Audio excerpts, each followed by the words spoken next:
د غزني ښاریان د سپینې واورې په ورېدو باندې خوښ دي. دوی وایي واوره هوا صافوي او د وچکالۍ ستونزې راکموي.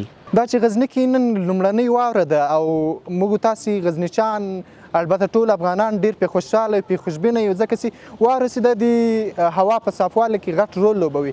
همدارنګه د زراعت په پرمختګ کې د غنمو د نورو د زراعت په پرمختګ کې ډېر مهم رول لوبوي. هوا صافوي.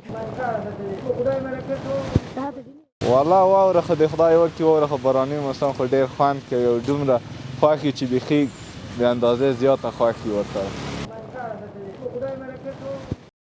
والله یک رحمت خداست، یک خیلی زیاد خوش هستیم به خاطر که خشکسالی است زیاد. دیگه هرچی که برف و باران باشه ما زیاد خوشحال هستیم و چیزی که خیر کل مسلمان ها باشه. بعد اشاره‌والای سیستم که لکه د سرکونه یوالې همداس نور باید د جمپونه باید د واورو او د دود څخه پاکي تر څو پورې که اسمان شین شي او هوا یخه شي د موټر او د موټرسایکلو او د خلکو لپاره ستونزه ده. غزني ښار کې داسې مهال خلک د سپینې واورې په ورېدو باندې خوښ دي چې دې ولایت کې د پرله پسې وچکالیو له امله د ځمکې لاندې اوبو ښکته تللې. د اوبو مسلکي کسان وایي اړتیا ده چې باراني اوبو مهار شي. محمد یعقوب شرافت د افغانستان ملي تلویزیون غزني ښار.